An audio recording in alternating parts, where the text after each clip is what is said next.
You are now tuned to BS3 Network.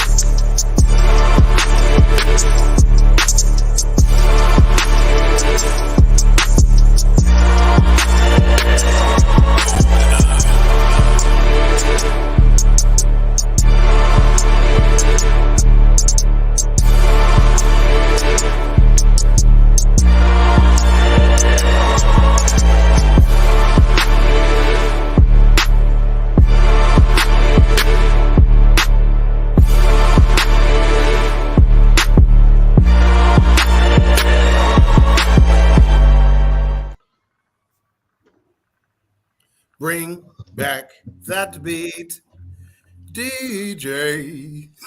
That was my crooners version of the Bring Back That Beat, DJ. That was your Michael Bublé. Yeah. All right, we're back again with another great episode of The Forecast. And coming to you tonight, Wilkes will be here in a little bit. He said he's running a tad bit late. But myself, Doc, H-Rap, and Wilkes, like I said, will be here. And we're coming to you tonight with Wakanda Forever, Black Panther 2, quote unquote. And we're going to answer the question, is Wakanda Forever better than the first Black Panther? Obviously, when you come out with a sequel, you expect it to be at the level or better. And we're definitely going to tap into that tonight, talk about is it true to the comic book? Is it true to the comics? And Wilkes is going to be able to tap in on that. I think A-Trap probably be able to tap in on that as well. But A-Trap, how you doing tonight? I'm doing good. I'm streaming on Land of the Bench. Yeah, they did add that feature. Yeah. Oh, that's what's cool. up. I'm glad you did. Where you can kind of, what do they call that? Simulcast? Mm-hmm. Yeah. Basically, you can add your own. It says, do you want to stream on your platform? I'm like, yeah. They just big shout out real quick. Big round of applause to StreamYard. They're adding a lot more features.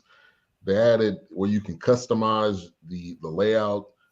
They've also added the feature of what A-Trap is using tonight. So StreamYard is continuing to evolve, and I'm glad that our platforms are on there. So shout out to them.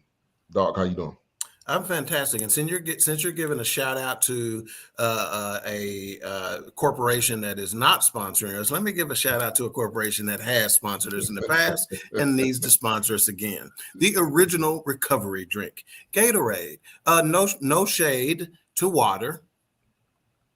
The original recovery drink, but you are the original man-made recovery drink. Let's just say that. And no shade to that water that Jesus turned into wine. But Gatorade, if you're listening, it's time. Come on back home. We need you again. Here we got some bills to pay. These taxes are certain. So come help us out. Holla at us. Here's to you, Gatorade. This water is sponsored by Alfred. Thank you, Alfred. All right, let's get to the chat here. We got Keisha in the building. Said, good evening, fellas. Where's Wilkes? He will be here shortly. Low. A.K.A. The Realist, A.K.A. Keisha. All right, we got Mama call her Keisha. I'm going to call her Keisha. The mama call her Keisha. I'm going to call her Keisha. LaShawn, that's another one. There you go, LaShawn. That's another one. All right, Kirby Alexander, thank you for tuning in. Vanita, appreciate you for tuning in. You actually tuned in to the pregame show we did, one of the Stars pregame shows. So we appreciate your continued support. Big Mo in the building. I was on. That Vanita's home slice, so I think we got another LaShawn in the building as well. So, we got a Keisha LaShawn and a Vanita LaShawn. LaShawn must have been a popular name about. I ain't gonna say how many years ago because they may not be ready for that. But give a range about 20 to 40. I started the low end 20 to 40. Big Mo, thank you for tuning in. I was on Wrap It Up on Sunday. Make sure to check that out on YouTube. They do a great job. Maurice Nesbitt got an athlete name, don't it? That's the kind of name you want to have if you're a running back or something for the Indianapolis Colts or some shit like that. Yeah.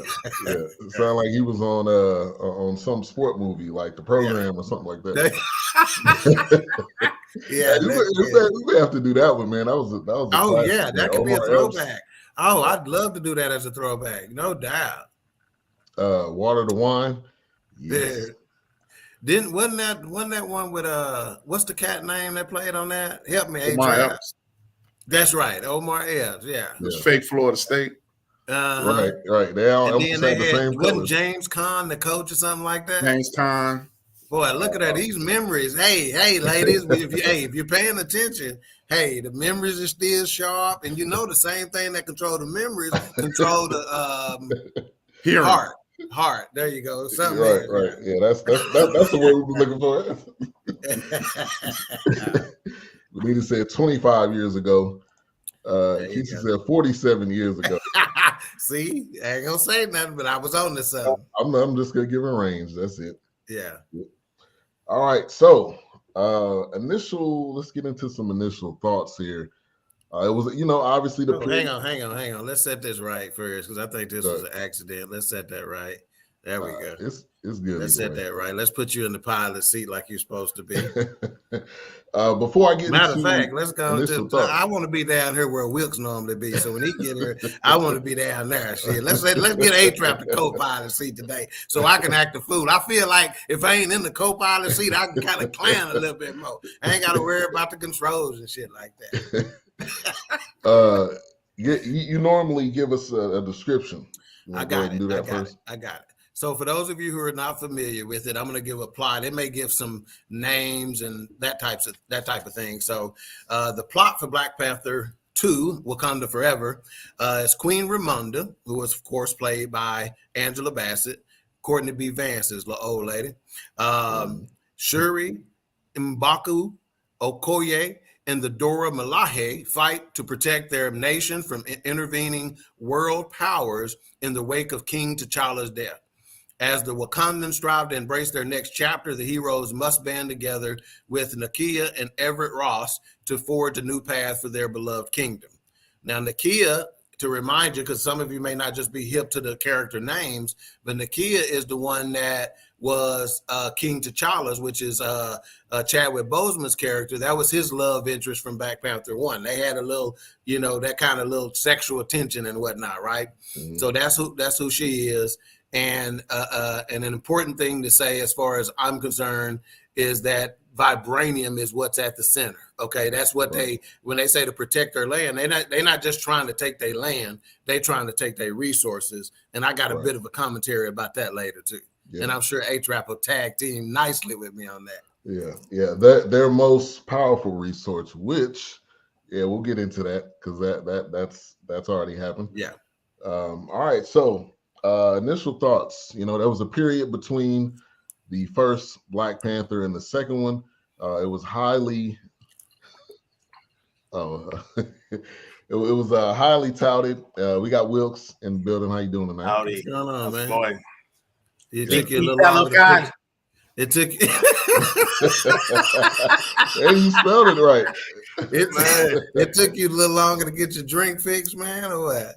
No, I was already logged in, and I tried to enter the studio, and then there was an update for, of course, one of my apps on the computer, and then the mouse stopped working, and then my mom called. I was like, you can go on and say it. Pornhub had your virus out there. I know it happens from time to time. Now I put that on the phone. Well, just in case you're a little confused about the layout, because you see me down here in the slums with you today, so I put A-Trap in the top. I said I want to be in the slums with Wilkes when he comes, so I can clown today a little bit more. I can show out. Excellent. Yeah.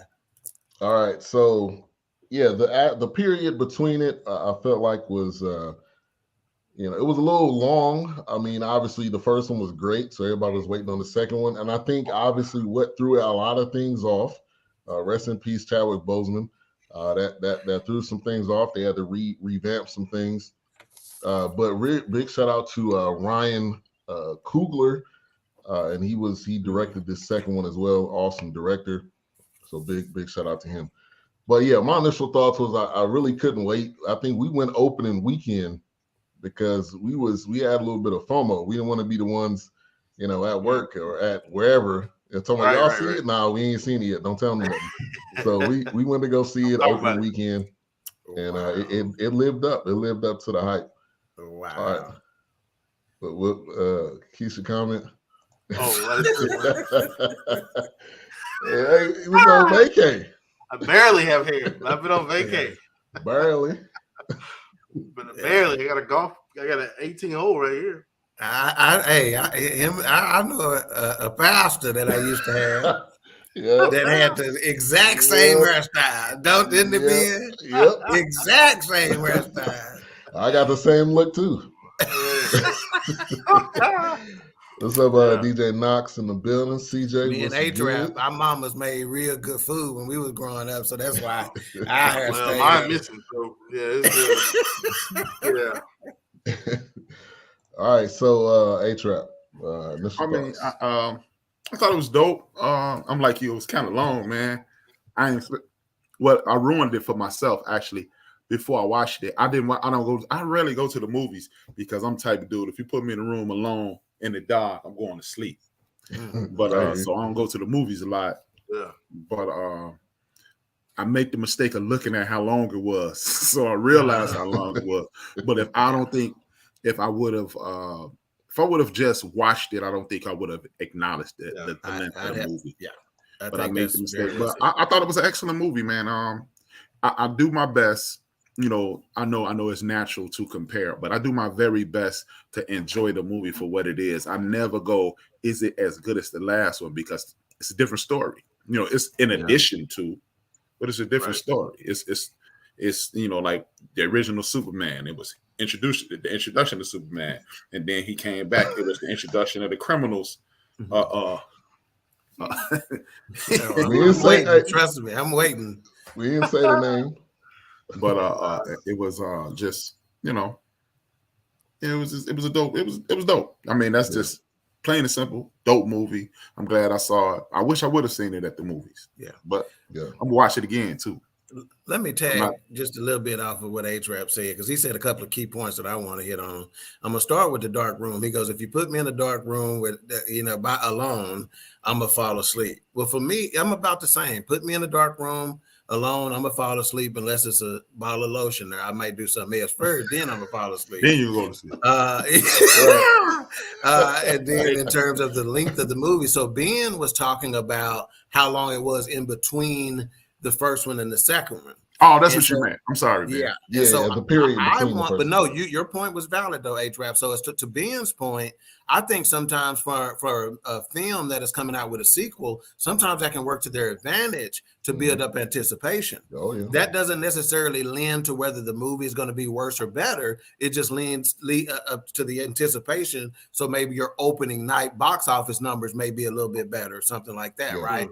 And in terms of the feature length, that A-Trap was talking about, that is a little longer than what you would expect, 2 hours and 43 minutes runtime. However, it passes by so quickly, you don't feel it. Yeah. Right. And I think the most important thing is that we're telling a story of a completely different character. Like I don't think we've seen Namor on screen before. So they had to tell his backstory. And which I felt like they did a great job at. But Doc, anything else you wanted to add? Initial thoughts?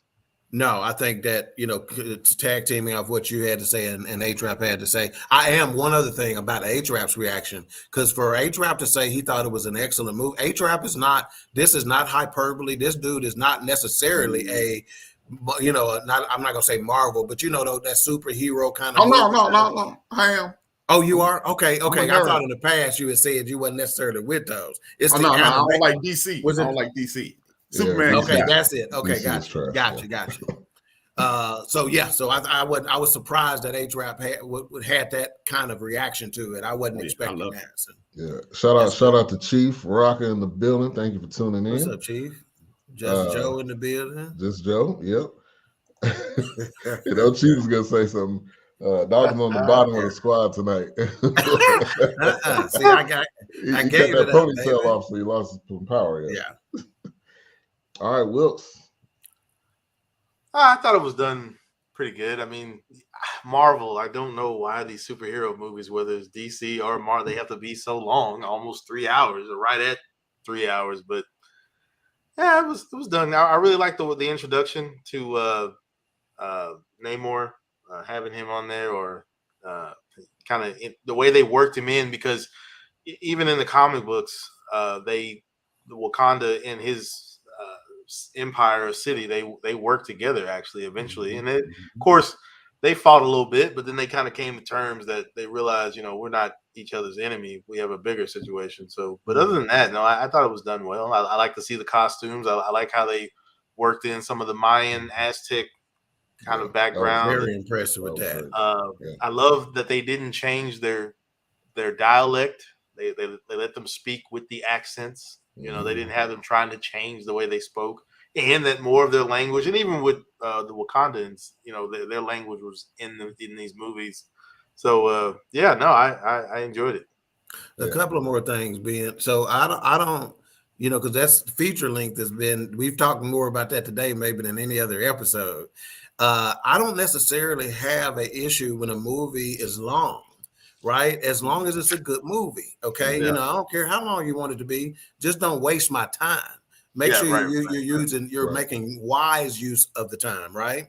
For instance, and for the ladies that are in the chat room and whatnot, you can comment on this as well. Vanita, Keisha, and if there's anybody else that we don't know that's there watching, I'd like to hear your opinion on it. But I know women don't have a problem with it because they ask to sit and watch a Lifetime movie to where you leave and go to the hardware store, go pick up some chicken, go drop off some money at your mama's house, go to a movie, come home, and that same movie that was on when your ass left is still on.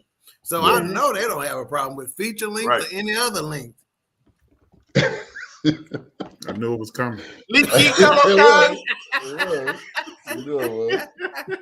Hey, I'm a professional, so I got to set up some stuff sometimes. You know what I'm saying? I'm on that, Mo. I'm on that, Mo. I'm on top of that. On the making of the film was dope too. Yeah, I don't know if I seen. Oh, really? I had no. They did a documentary. Where is that? I think they did. I think they name Disney it like Plus. Wakanda or something like that. Or Return to Wakanda or something like that. Yeah, and Disney Plus, they did a great job of getting it on there. I don't think it took that long for maybe it was a couple months. It didn't. I mean, I think in today's time, COVID pretty much did this.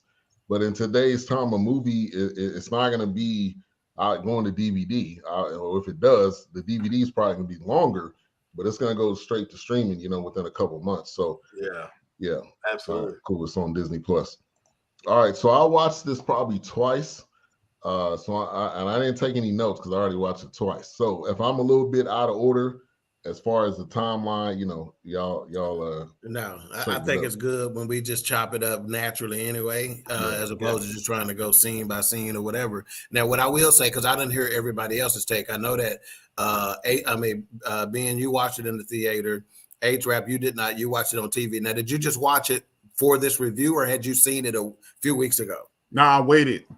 Me too. Okay, good. So you and I are in the same boat. What about you, Wilkes? When did you watch it? I want to say I think I started late February or whenever. When did it release? Didn't it release late February, early March? Got me. It was probably February. Okay, so I watched it when it. Yeah, I watched it when it released. But I mean, it released on Friday. I think maybe a few days later. But then I watched it again for the show to get a refresher recap.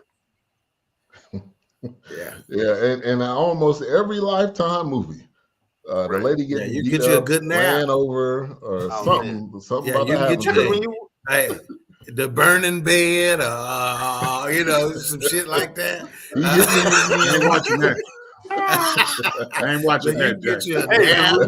When you wake up, it's going. You didn't miss nothing. It's gonna pick back up. Catch right back up. Yeah, yep, you catch right back up. You didn't miss nothing. Yeah. I like how they opened up the movie, which was and hold on, let's back up.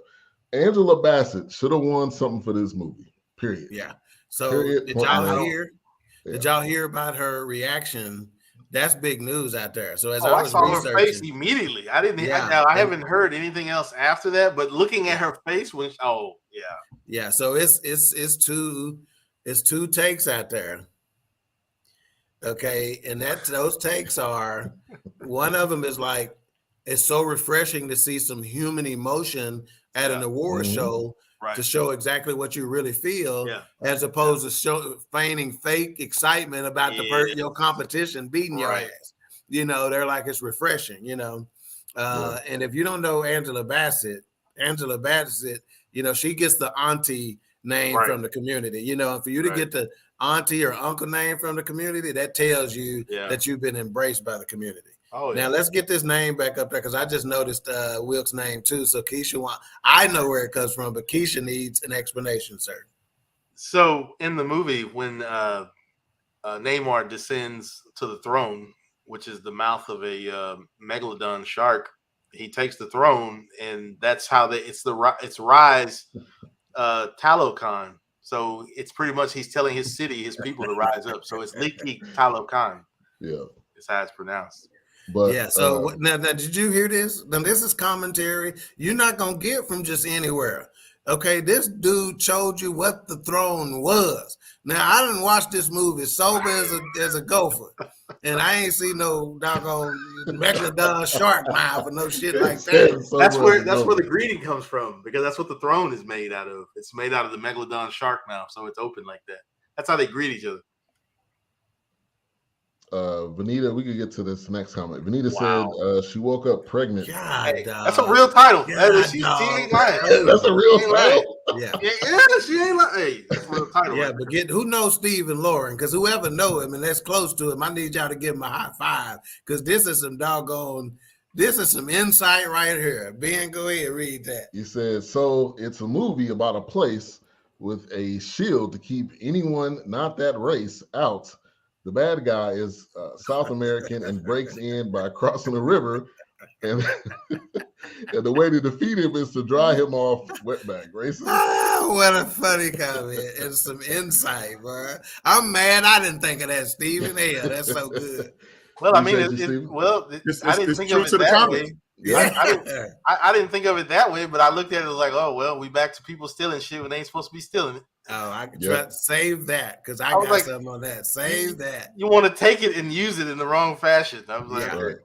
Oh, and hey, on the entrance, Ben, I thought you were going to go somewhere, because you were saying, let's back up. I want to show where it started, but then you got off on Angela Bassett. Yeah. So one of the things that I thought was dope about the way it started is when they were coming out with the Marvel thing going across the screen, it had Chad Boseman's images all in the Marvel. I thought that was super, super, super cool. Yeah, they pay respect to him. Yeah, and then of course the way that the entrance of the Queen, Angela Bassett's character, way she came in the United Nations, how dope and how royal she came in there. Oh, I thought that was live too. Yeah. And that just showed her power. Number one, but number two, it just showed that she walked in and just ruled it, and they didn't say anything. They didn't say anything. They didn't say, they didn't have nothing to say. I think those moments are significant because it's all the things you've had to hear throughout the past, and how not dignified and how not well Black people act. There you go. That's good. Yeah. How we speak, or we don't carry ourselves, or we're supposed to present ourselves this way. Well, we can do whatever shade you want, but what you're not going to catch us doing is, to the point of you're not going to, if I'm especially, I know who I am. You're afraid of me because you don't know who I am, but I'm going to be who I am. That's what's up. Right. And I'm going to represent that. And I think every time we see a movie like this, I hate that I missed the review of The Woman King, but I just get a sense of there's a lot of pride there. There's a lot of chance to channel the ancestors.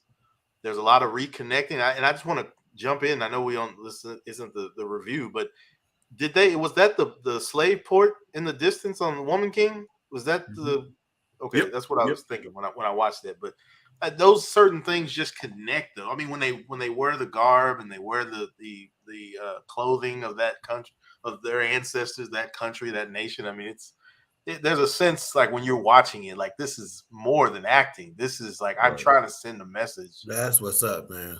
This is more than acting. Like hell, even with them, honoring Chadwick Boseman, it was like these are real emotions. This isn't. I'm not making myself cry. Maybe some of these scenes I am, but we've lost some special part of this. But we also get a chance to honor, our ancestors and these lands and these and these clothings and royalness. So Yeah, no, it's a sense of something there that I've noticed. Well, there are, to tag off of you, Will, there are certain terms and phraseology that we kind of overuse sometime in the community when it gets popular response, like self-care, right? Yeah. Well, unapologetically is one of those terms that's borderline overused, but she was unapologetically herself, right? Oh, absolutely. And I can respect it, right? And so I kind of made a note about Angela Bassett's, and I put on my note said Angela Bassett's fucking acting, OMG. And then, so of course, those of you who don't know, she was nominated for Best Supporting Actress for her role in Black Panther: Wakanda Forever. But when I say they lost their minds about her disappointed face, and so some of the commentary said you would swear Angela Bassett got up and said, fuck the Oscars the way these people were carrying on. They said at least everyone gets to see the magnitude, and I thought this was huge, in which Black women are expected to perform and how their every emotion is policed. Decades in, and she's not even allowed to fight back tears, said one political commentary. And that's, hey, that's real. We want to talk about deep. So when we talk about the forecast, if you don't know us, a lot of times we watch these movies just simply to start these conversations. And you got, and a shout out to H-Rap, shout out to Wilkes. When I say some of the deepest, dopest brothers when it comes to conversation like this, we really don't give a damn about the movie at the end of the day. We want to talk about stuff, right? And the movie is just the catalyst. It's the conduit to that, So the treatment of Black women is another one that, hey, man, it didn't necessarily happen in the movie because the way they treat Black women in the movie is very high, right? Even one of the elders in the Wakandan tribe or whatever they're called, I can't remember. But one of the elders is female, right? And you saw her from the first one and this one. So they, and in the way Princess, and she's the one that's doing all the stuff, and Princess Nuri, I think is her name, right? Shuri. And so I think they show proper reverence to women, which to H-Rap's point lines up with what the culture did back in the day anyway. What we're doing is a man-made facade on how the hierarchy should work. So listen to me right now. When I'm telling you, hey, in a lot of ways, we out of order with the way we treat our women and not give them the reverence that they deserve, right? Absolutely. And I think us as a people, period, it is frowned upon when we show any type of emotion. When we cry or if we get frustrated, it's like you shouldn't show that. Right. But everybody else could be crying, flipping over tables, and it's all good. Oh, they're just emotionally disturbed. Yeah, they're just emotionally disturbed. Yeah. I'm telling you, I have to say real quick. I mean, that part where she was reading them their rights, the French government and the American government, like she read a whole laundry list. Yeah. And like, you want to talk about me? Yeah. I can't help to think that she didn't channel some Angela Davis there in just the United States, period. Yeah. Like I can't help but to think that she did not speak beyond that. Yeah. Like, you want to label me lazy or not coming to the rescue or not being or lending my resources. Yeah, and hopefully the documentary will go into some of that, Wilkes, to see how they got from point A to point B. Right. And when we talk about the women and them getting muted, so to speak, on being allowed to show their emotions, let me just remind you of Serena Williams. Right. And getting such backlash for just showing her emotions, and whatnot. So yeah, I think that's a huge deal, man. And in fact, Angela Bassett even showed her emotions here whenever she took the head of the guard. I forget her. Yeah. When she when she fired her after losing the queen, when I say her acting there and when the general began begging for a chance to retrieve the princess after she lost her, she did such a fantastic job acting right there, man. That shit was emotional for me, man. She was like, don't put me out. Hey, it's shades of Officer and the Gentleman when he goes, I got nowhere else to go. I got nothing else. I got a special comment for you. Ma'am, I don't know if you read this over to the side. What? My glasses on. Yeah, that was hilarious. Licky titty. I figured it was gonna be something like that. Licky titty. That's not what it says. Big Mo said, "Watch Woman King 3 times." Yes, she killed it too. The scene with Michael B. Jordan was heavy.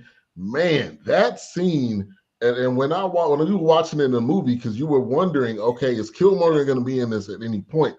And it kind of seemed like he wasn't going to be in it. And then when he showed up, I felt like that was a great moment, and that just showed her pain because she was pissed off. She was angry, and that was that side of her, When, and I love the struggle there that they illustrate between being more like little cousin, right? Or my big cousin, or being more like my big brother. I love that internal struggle that they show. And speaking of whether somebody was going to make an appearance or not, how about Daniel Coulier's absence? I was not expecting a lot of people talked about that, and they said the reason why he was not there is because technically he had committed treason in the first one, so he's been banished. Oh, okay. I don't remember that part. No, he in jail. He didn't get banished. He's incarcerated. Oh, and in real life, nigga? No, in the movie. Okay. In the movie, fool.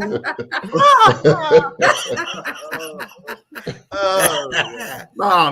Because remember, it was one point in the movie when she was firing her. She was like, they were sticking up for the general. And they was like, look, she pulled a sword on her husband. And she said, the same husband she can go visit when she want to. Oh, gotcha. Right. Yeah. I didn't get what that was aimed at. But She was like, look, I lost everything. Right. Only thing she knew she had was she was afraid to expose. Clearly, I'm saying this in hindsight. She knew she had a grandson, but I'm not telling y'all about my grandson because then it jeopardizes him. I lost everything. Notice she didn't say I lost everything. She said, look at what I've lost. Look at what I've lost. She never said I lost everything because that lets you know. I know my grandson is over there. And one thing I really appreciated about this is the way they pronounce Hayati. Yeah, Hayati. That's right. That's right. They pronounce it correctly. It is not Haiti. It's Hayati. That's what they're just little subtleties that really made me purely enjoy this. Yeah, and respect. And like Wilkes, to comment on one more thing, Will said, it was the point of no return that you saw in Woman. Okay, that's what I thought. Yeah. This is an interesting comment here. It is. Yeah, he said, I don't like the title of Black Panther for these movies because it takes away from the non-fictional group. Oh, gotcha. They're the exact same age. Until you read that out, I didn't understand where he was going with it, but now I got you. Okay. Well, I can agree with that, and that and how it can be confusing, and it is. But now I will say this, and it's not going to make any hill of beans about it, but the Black Panther actually was named after the Black Panther Party. That was that's where the name actually obviously originated from, because there is actually a comic book out there where he is fighting the KKK. The KKK. Yeah, they created him for that. He was like they took the name and molded him into a mascot, I guess, a superhero figure, I guess, if you will. So he is to represent the black struggle, I guess. Yeah. See, I didn't know that. I didn't even know that, but I was going to say to myself, well, there are some similarities anyway in who he is, what he represents, what his characters are, and what the nonfiction group is about. Yeah. So I think it's a nice little tie-in. Right. And just like I said, with Magneto and Xavier, they're modeled after Martin Luther King and Malcolm X, but it's just one of those things that, they did in Marvel. It's one thing I don't know if DC's ever really did this, but the one thing I can say about Marvel, Marvel has always kind of implemented real situations, real issues that are going on. I mean, look at the X-Men. The X-Men are pretty much, it's about racism. It's segregation. I give you this one. It's like the humans don't like the mutants because they don't understand the mutants. Right. Magneto's trying to understand. Yeah. Magneto being like Malcolm X is saying, "Hey, Charles, enough is enough of the talking conversation. We need action. We need to fight back because these people are trying to wipe us out." So it's always based on those issues. Hey, Craig Kong dropping some messages in here. Yeah. Oh, absolutely. And I was gonna say also just shout out to Craig Kong, also known as CJ for the family. He's got at least one. I don't know if he sent us 2 videos yet, but he's got at least one of his videos on BS3 Network on our Roku TV channel as well. So go check that out. Another CJ, I don't know if you sent me Another Time or not, but if it's not Another Time that is uploaded, go to Spotify and check out Craig Kong and check out Another Time and watch how my young nephew getting down, man. He bad with it. Nice. He bad with it. Because the dude is intelligent, okay? Yeah. I'm talking about he's intelligent, okay, which you can see with his comments, okay? Mm-hmm. But it shows through in his music, man. Nice. He said in real life, Ninja. Oh, God. Hey, Joe, I'm on one today, man. That's why I wanted to be downstairs in the basement with Wilkes. I didn't want to be up there because you got to act a certain way to be up there. That's why H-Rap is sitting all refined and stuff. Because he upstairs today. Yeah. Shout out to Shaka Strong. Best work in the basement. He's a big comic book Marvel guy. He says in the comic book, the Panther God had questioned Shuri commitment while on the ancestral plane. In the MCU, the scene with Killmonger was good. Okay, it was good because we knew what Killmonger stood for, right? And she was not expecting to see Killmonger. So I think that scene was a surprise to me. I don't know. I didn't expect how he was going to be implemented into it, but I feel like it was needed because she was surprised, because it's one of those things where that's right, man. This has always been in me, so let me manifest this thing. I love it because this is what I've been struggling with. Now what I've been struggling with has been a manifestation of itself. Yeah, why are you here? You called me here. You wanted me to be. I'm that subconscious. I'm the person on the left shoulder. I love it. And I'm telling you right now, already in this episode, 36 minutes in, I'm willing to bet you're getting some meat out of this program that you're not getting out of any other review of this movie, right? And another one is that internal struggle, man, that we all face, right? We all got that whole, am I finna go? If I'm finna go left on these jokers and let them have what you asking for, you know what I'm saying? Because really, I mean, think about it. The guy holding the pit bull back with the chain and he trying to get out them. Ain't in a lot of ways that's how we live life every day. We just on the chain. Nigga, if I get off this chain, y'all ain't gonna like this beast that's right here. I'm trying to do this shit the right way, and let you see beast mode control. But don't turn the beast mode into non-control because you ain't gonna like it. Right. Yeah. So in that scene, who A-Trap, were you expecting her to see Killmonger, or what was your expectation? Kinda. Because it ties into what y'all said about Angela Bassett, right? Let's take it back to the Oscars. She's criticized for being disappointed. I'm gonna add a little caveat to this. I saw her, and I always mess up the young lady's name. She just had a baby named Kiki. I don't know if it's Palmer or Wyatt. I don't know which one it is. Do you love me? It was Kiki from Chicago. Kiki? No. Okay. Chicago Kiki. Kiki Palmer, yeah. Kiki Palmer. She did an interview with Kiki Palmer recently, and she mentioned, the trope is make sure you get an Oscar, because when you get an Oscar, then you're on your way. Or you get nominated, then that's just equally you're equally validated. But Angela said that she didn't get a job. She got nominated for What's Love Got to Do It. She get another job for 18 months.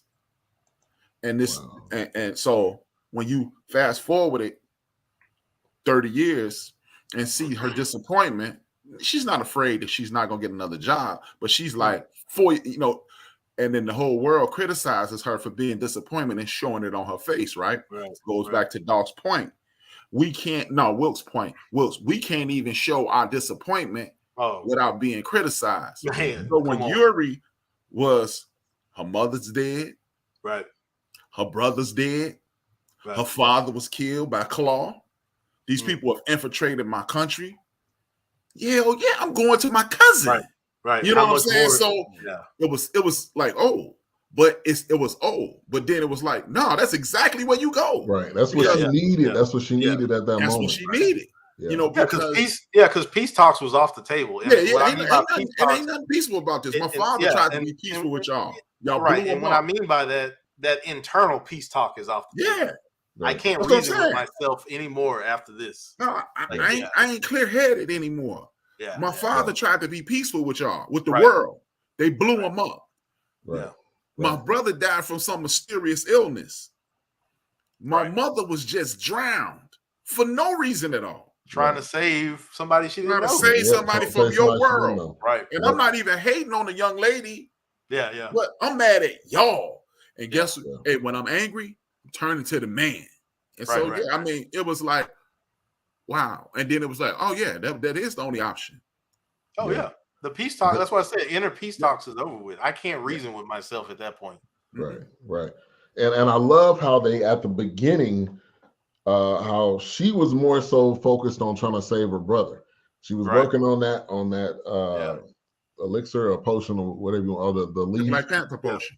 Right, exactly. And you know, everybody's like, look, you need to get to your brother. You don't have that much time. And she's like, I'm gonna get there when I get this done so I can save him.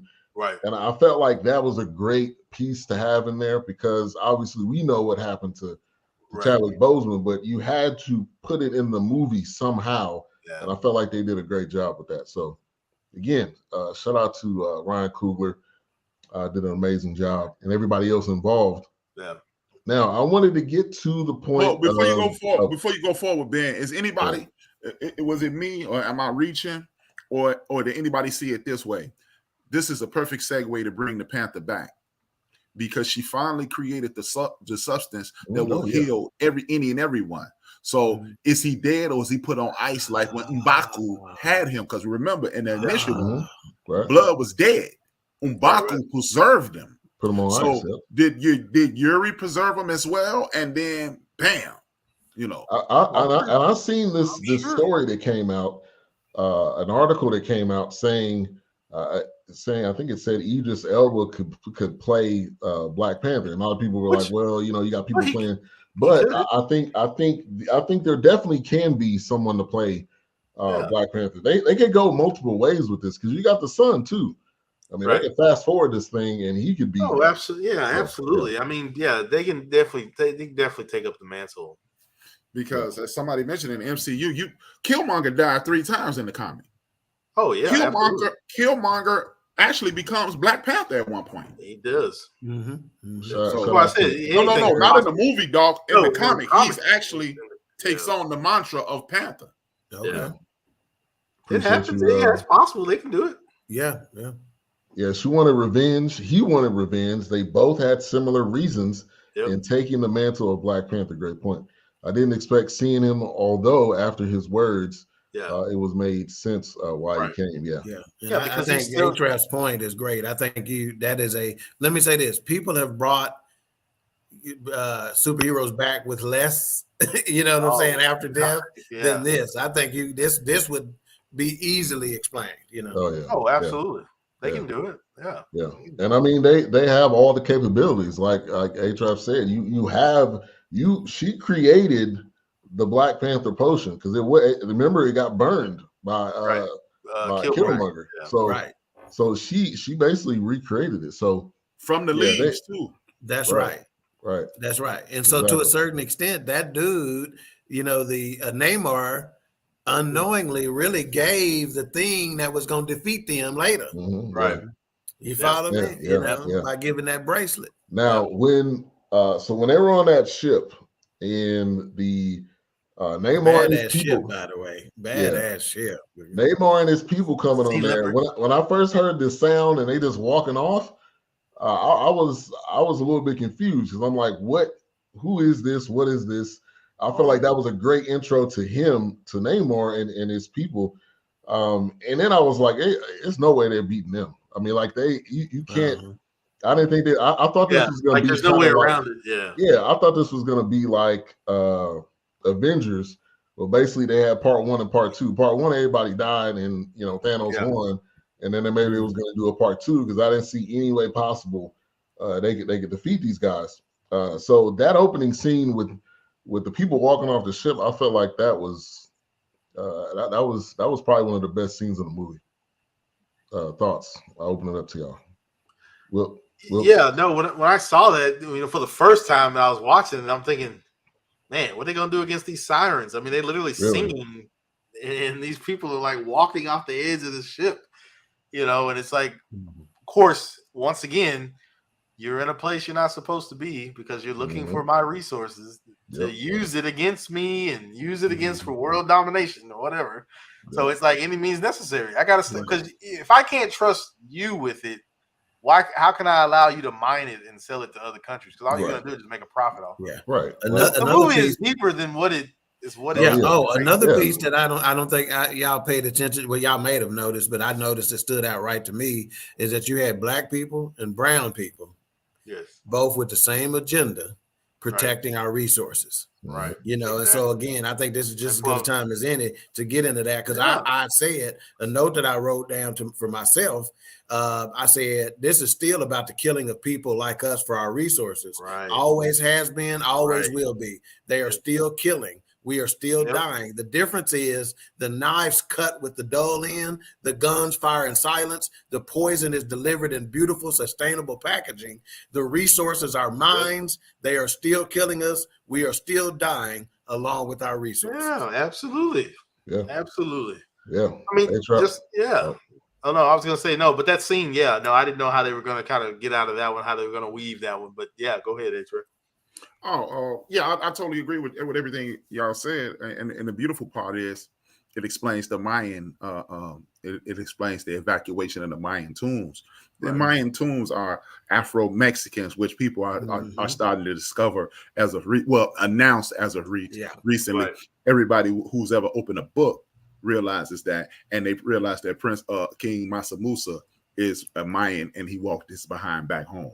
But that's neither here nor there, and that's what ties the brown people into the African nation. That's why it is a Pan-African diaspora. That's why the largest percentage of Africans on Earth out of the continent is in Brazil, because our people walked the entire Earth before anybody else did.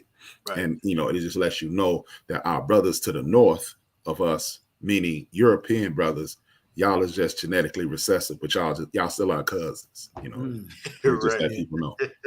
So that they touched on that, like the Mayan connection with Africans and stuff like that in the movie that I'm not Kanye, but Kyrie took such heat about. What's that?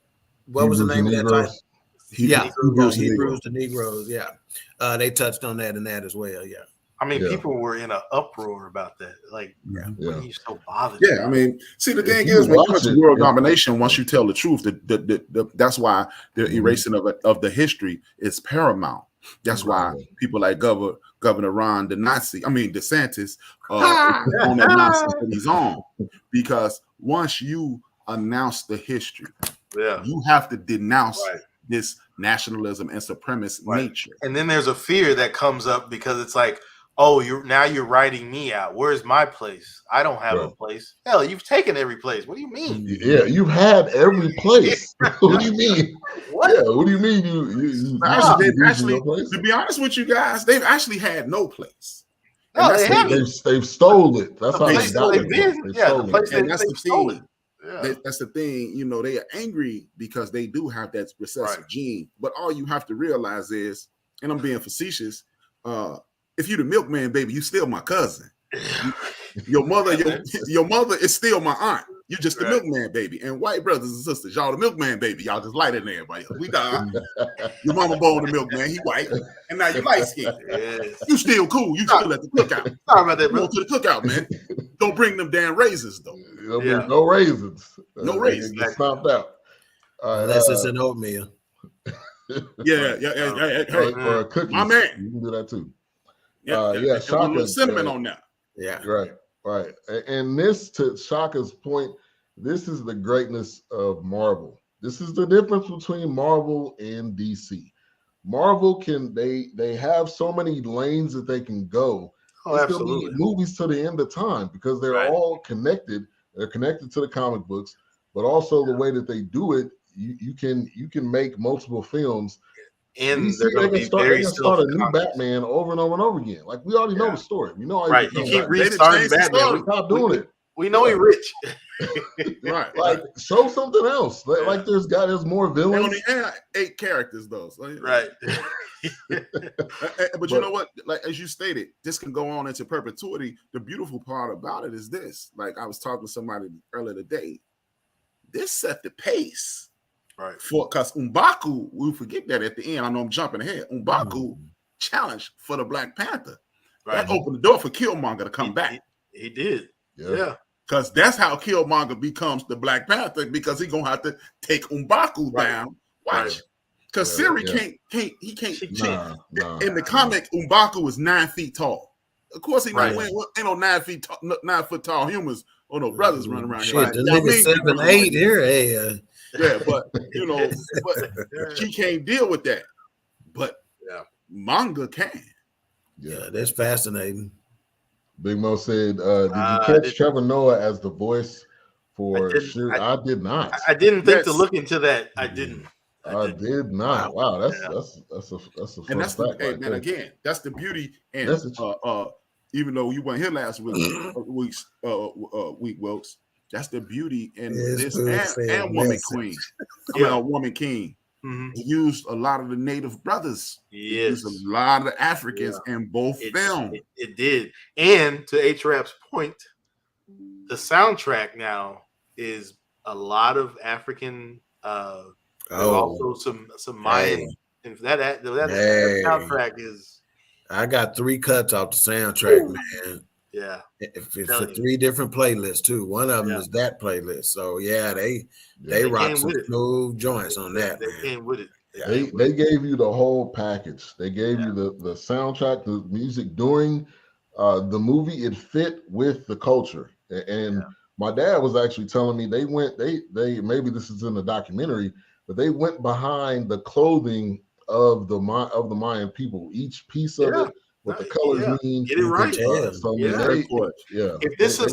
you have a moment to represent a nation, people, I mean, what better way to do it than Latin, Afro-American, and then Afro? But just think about that, though. Think about how many other cultures, if they got a movie like this that is supposed to be all about their culture, would not give a nod to another culture or the tie-in. If that doesn't say who we are as a people, nothing will, man. Because the crazy thing is, it's like that the slave, and I could be speaking out of terms, and I'm just speaking from what was in front of me, but the slave trade set that in motion. Afro-Latins, I mean, it's one of those things where it's like, we're watching ancient Mayans, but on the other side of the continent, we also have the ancient Africans they have their empires and their resources, and the Mayans have their empires and their resources. Then eventually those cultures come together and they create and they bloom and they blossom. So it's like, it was awesome watching that. Yeah. I mean, even when he painted the picture of the Black Panther and himself,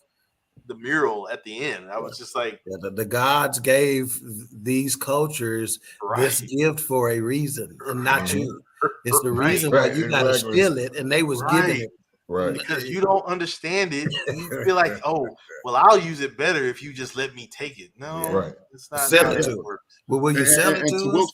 Right. Well, your money ain't worth nothing to us. It ain't about money. Matter of fact, hey, I got news for you. And Ben will tell you, and some folks in the chat room will tell you, the hours I put in between companies and this, but I'm telling you right now, we wasn't created to be working no 9 to 5, no doggone way. Oh no, that's not how societies were supposed to be set up. No way. No, not at all. That's a creation, so they can get this money train rolling for them. Right, for them, Caste system, servitude, life, and it wasn't supposed to be that way. And to Wilk's point about the picture, what it's called is meta-nature, and we loosely call it hieroglyphics. Meta-nature is the shapes and images that are stamped into the pyramids. Those images, like when you go to the Nile Valley, those images of the Mayans are on the pyramids. So while people think it started in 1492 and in 1514 with Pope Julius and these guys, it's been 200,000 years old. Right. This is 200,000 years old. Like, so who let you in the party? Right. Like I told you, it's the milkman, man. It's the milkman. Exactly. You still a cousin though, white boy. Hey, man, they come with good though. Right. Exactly. Shout out to Omar Phillips It's my man in the Slick. building. Appreciate Northside you in the tuning in. So I wanted to touch on Namor when he pulled up on shore. That was the biggest gangster move. That boy pulled up. Since since Thanos. Yeah. Because Thanos just came on like, look, I'm just gonna crush y'all. Like, I don't have time for this. Y'all can't do nothing. With the fact how he just pulled up like that, you knew he was real. You knew it was real, and he wasn't playing. Right. So I felt like that was a dope scene, and I don't know how he. I mean, obviously, he probably swam underneath and got past all the security and all of that, but I felt like that was another dope way to introduce him, and I hope he's in a lot more films, which I believe he will be, because I think it was a great character for this movie. I don't think they could have did it any better with any other. No, I love villain. the character. Yeah, no, it was awesome. Yeah, I think it was dope as well. I mean, and then I agree with you, Ben. They will bring him in other movies because remember, as he was speaking to Yuri, he let her know he was a mutant. Only reason you let him know that he's a mutant is to make a connection to further his story. Right. And Wilkes, I wanted you to touch on something that we talked about at work. You were talking about how powerful Namor was, and how they kind of dumbed him down a little bit. Yeah, they really kind of dialed him down in this one because I mean he has his strength is equal or surpasses the Incredible Hulk. Mm-hmm. Like, he's actually pretty strong. Like, I mean, this dude has destroyed Thor with his own hammer. I mean, it's like it's one of those things where they definitely dialed him back, and I like it. I know why they have to do it. I mean, you don't want, but you got to have some kind of fight. He's got to destroy some stuff. He can't be a pushover, so he's got to be the badass that he really is. So they definitely. I mean, in the comic books, I mean, he's lifting like submarines up over his head out of the water, like in the air. I mean, this dude is ridiculously strong, but and the way they just introduced him, they to the ears, to the eye. I mean, it's different from the comic, but that's okay because I love the direction that they went in. I loved how they established this. It was just history again, pretty much relinking these cultures together. The comic doesn't really do that, but they get into Namor, or as he says, Namor. Great. I love the character. I've always been, interested in that character, which now this opens the door for the X-Men. I don't know if the Illuminati will work because they're missing Tony Stark, but he's one of the Illuminati that kind of rockets the Hulk off the planet because he's going crazy. So is Beyonce gonna be in the dance? The Illuminati? No, not Jay-Z and Beyonce in this one. Hey, speaking of Illuminati, I figured out how Namor got to Wakanda. El Chapo gave him a tunnel.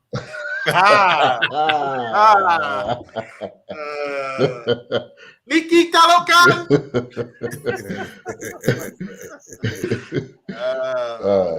Namor is the true anti-hero. Yeah. He's one of those guys where like, look, I'll help you, but don't step on my shit. Okay. Right. Don't cross me. Exactly. Or else we get come to your city again and we got to drown all y'all. To Shaka's point, when he was talking to Namora, he explained that. He's like, look, the Wakandans are strong people, but when they need help, they're going to turn to us and we're going to have them as allies. Yeah. Now, if they cross us, then they'll get a taste of what happened. Even though she said, they could have destroyed me, but they didn't. Yeah. So I'm going to use that as a building block. We're having mutual respect for each other, and we can go forward. But them underwater sirens or sonic, whatever they did, as far as I'm concerned, even though they destroyed the ones that they had, that's still a weapon that can be used in future. Though now we just know we only had 3 that day or 1 that day. Next time we're gonna bring 17 of these. You know what I'm saying? Right? Yeah. Exactly. Yeah, and we go back to Nakia, who was in the film. Now, I think one thing that I probably disagreed with is her getting past all the security just to end up in the tunnel to rescue. I know she has some experience rescuing people, but the power of that city and Namor and his people, Well, I don't know. I didn't think that was believable. Remember, so this ties into one of the notes that I said. I said food makes friends again when Nakia met with the little Mayan lady in the village or whatever. So you don't know what game she put on, to be able to get her where, because that was her entire point of trying to talk to her, right? Is to try to figure out, hey, where is she? What do I need to do? So again, I felt like they left a little bit for your interpretation there to say, okay, maybe she got the game from her, And to Shaka's point, yes, they did. I forgot they did introduce them there. That's why I said it won't work now. I mean, unless that was I don't think it was a future parallel universe, but I mean they can't really. They probably won't revisit that because that was a part of the Civil War anyway, which I don't think they'll go back to that. Yeah. All right. It's about that time in the show. You ready? Shit, I stay ready. What you talking about? Beauty of the week.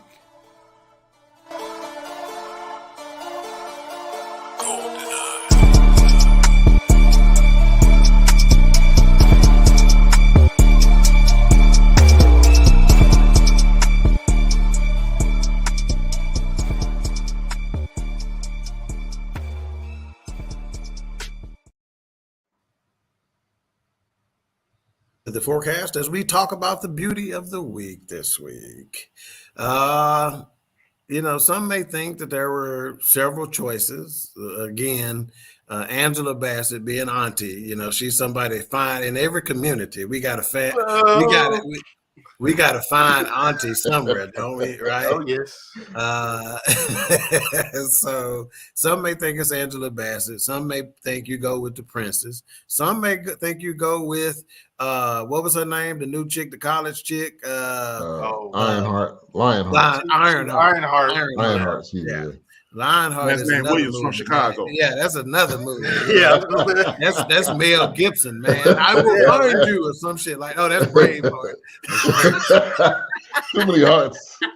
From the Highlands. It's too many damn hearts out there, ain't it? Kevin Hart, Braveheart, Lionheart. They have too many. All those hearts. Heart to heart. Heart to heart. Yeah. So but again, when you talk about the culture of our people and whatnot, shit, when it comes right down to it, your beauty of the week got to be Nakia, man. I got to give it to her. They say the blacker the berry, the sweeter the wine. I got to give it to her, man. She was wearing one of these outfits, man, on screen.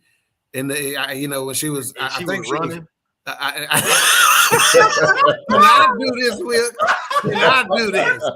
Can I do this? All right, get your own segment. Yeah, she was running across screen, man, and a couple of outfits, and I'm like, God, Nakia, I didn't know you had the junk in your trunk like that, girl. She got that. You should have said something, So yeah, I just think, man, this personifies. You talking about, our culture, man. You talking about our African ancestry, man, and I don't think anybody personifies it better than this chick. And hey, I'll even give it to some of the soldiers, man.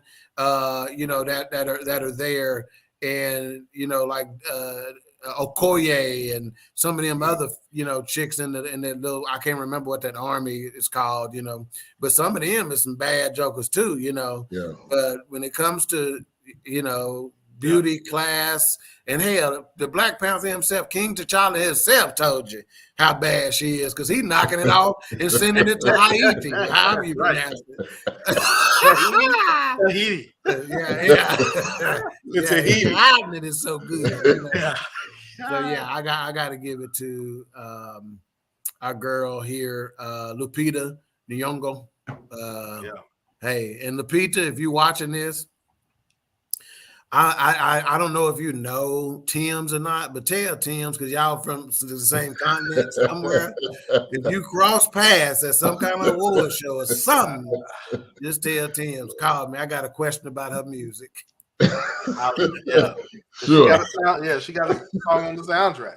Yeah, and we're gonna have to tell her to stop wearing them big ass hats to award shows too. Y'all didn't catch that. I didn't catch that. Oh yeah, I forgot about Tim's wore a big old hat to the Grammys and got. I didn't see it. I didn't see her at the They Grammys. roasted it. Well, it was made into her dress. Oh, she was sitting in front of the her people. dress. And they say the people behind her ain't seen shit at the Grammys. That's right. I'm They like, were shit, you ain't never been to a black church on Easter then, shit, because we ain't never been able to see on Easter. You're not seeing you just listen to Nathan. the word. Yeah, that's in a funeral. That's at any time. You gotta wait till Easter. Yeah, first Sunday. You gotta wait till Easter. That's the love offer. Oh, you know what? You know what? Okay, I forgot to mention this about Lupita, man. Do you know she is actually Kenyan Mexican? She's not all African, you know. So her family moved to Mexico. They moved to Mexico. She's African, but she moved to Mexico. No, she is listed as Kenyan Mexican. So her heritage, and she wants to include that in her heritage. I can't remember. I started to write this particular piece of it down. I did not. I saw that at, but she's actually one. She's much more accomplished than I thought she was, man. I only remember her initially from Black Panther, but she's got a lot. In fact, she has an Academy Award. She's been nominated for 2 Primetime Emmy Awards and a Tony Award. So she is accomplished, man. Yeah, see, I know she did a Broadway. She did a Broadway play. Yeah, a Tony Award. I thought her family just moved to Mexico. No, I'm finna. I think one of her parents. One of her parents, Mexican heritage. Oh, it was her mom. I thought because the dad was like some kind of scientist, wasn't he, or something, or a diplomat? He was a politician. Yeah, I think I've heard something that he was a scientist or a politician. He was definitely a diplomat. Clap that Calocan. No, she was born in Mexico City, man. That's why she, so from a blood standpoint, she's all. Yeah, that's what I said. I knew I would have. But that's why she's Mexican Kenyan, is because she's got Mexican citizenship since that's where she was born in Mexico City. So that means you want to talk about the best of both worlds. Man, she can get with you. Clap that Calocan. Wow. Yes.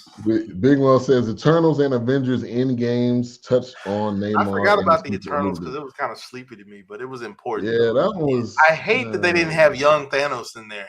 How you gonna have Eternals and not young Thanos?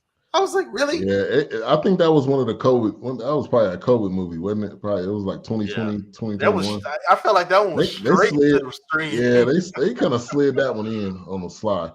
The movie also touched on the debate science versus spiritual religion from the beginning to the end of the movie. Well balanced, absolutely. In my opinion. That movie, I'm telling you, these movies are deeper than what if you. Oh yeah. It's just like that's just like when we watched Nope.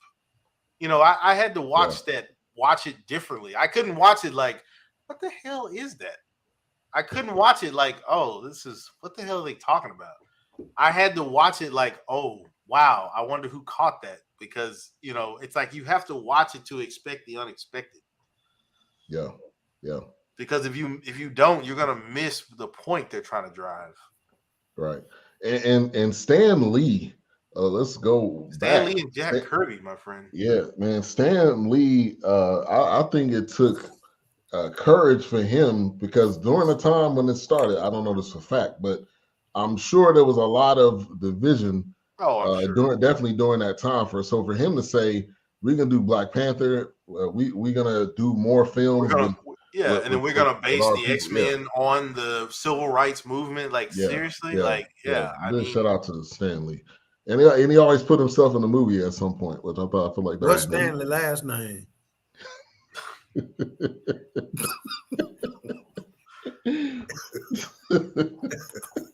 I was gonna say Stanley Vacuum.